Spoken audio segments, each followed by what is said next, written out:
Welcome sa ating channel. Nandito tayo ngayon para pag-usapan ang recent event na nangyari sa PC community, which is the Grand Lason Round 2. What is my review? What are my insights pagkatapos ng event? This is a bit subjective feedback, review about the event since, ayun nga po, nag-organize tayo ng event and so far, my feedback is so positive. Kasi I have tons of idea how to organize an event. I was involved in organizing event for 9 seasons, especially pagdating sa rig show, and alam ko lahat ng struggles. So far as I'm concerned, pagdating sa PC community, pagdating sa pag-organize din.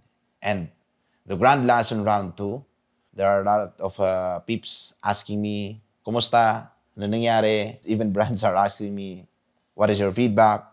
So I will just answer that question ng isahan na lang through this review. For more videos like this, feel free to subscribe.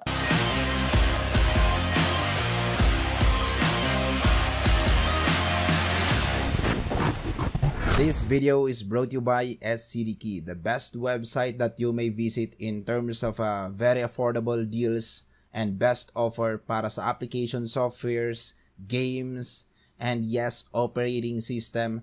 And there you are, you may check the Windows 10 Pro, and by using our promo code, ma-avail mo lang siya ng around $14.95 or 700 plus pesos. That's it mga kaibigan, check the description below. May mga links po tayo dyan to go directly sa kanilang website. Alright, so eto is kwentuhan na lang.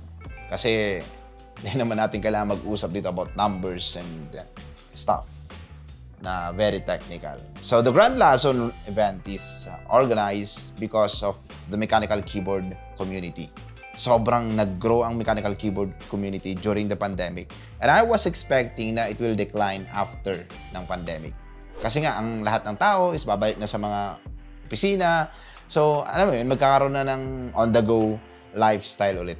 Unlike dati, during the pandemic, keyboard community growth is really, sobrang steep na from may mga konti-konti lang, pinag-usapan ng mga ganitong GB, group buys, custom mechanical keyboards. Tapos, madalas nagpapakita sila sa mga groups ng mga PC community like GeForce or Rigs Unlimited.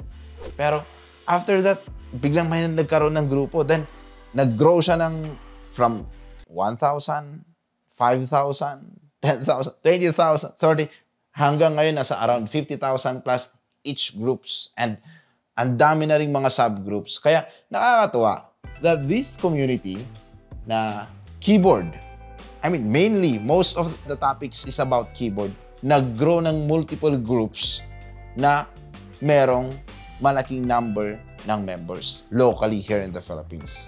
At ayun nga, nabuo po yung The Grand Lason, and that was also initiated with this Zionist Studios. Actually, this is a very risky move.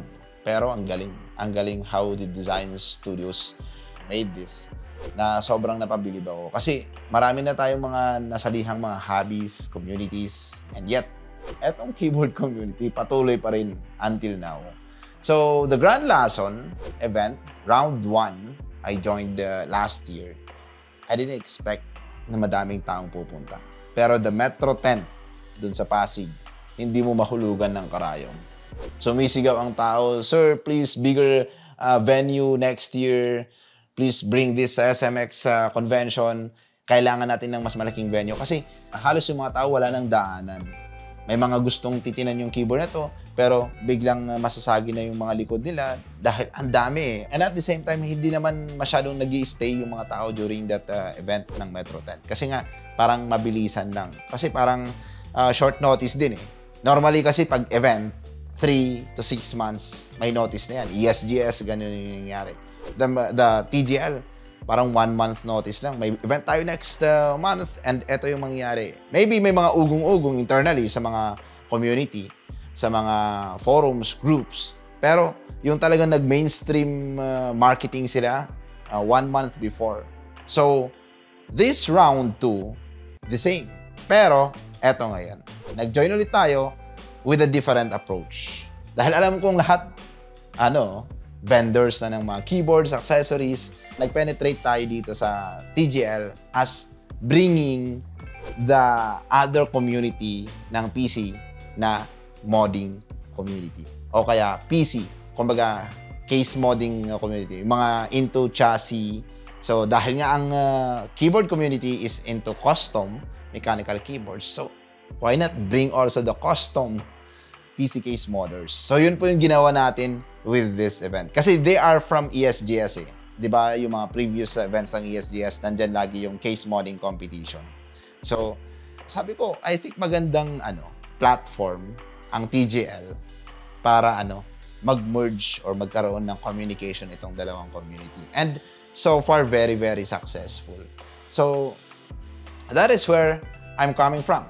Sobrang natuwa ako dahil napaka-welcoming ng keyboard community. Sabi nga ni Tito Jazz, hindi man magagamit ang keyboard kung walang computer. Pero kadalasan kasi, pag ibang hobby, minsan nagkakaroon ng may konting gap. Parang minsan, hindi nila masyadong na-appreciate. Let me say it that way. Yung ibang hobby. So, they just contain themselves kung ano yung hobby nila. Like, we are these peeps, so we will stick to this hobby. Alright, you're good, but we'll stay here. Parang ganun yung nangyayari. Minsan I'm not so sure.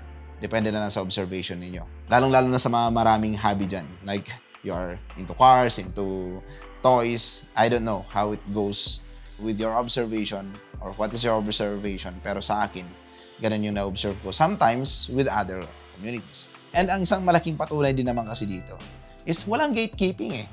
Walang toxic. Maybe meron din siguro. There's no such perfect community din naman. Pero, hindi siya nafe-feel ng mga newcomers or people who are not so much involved internally.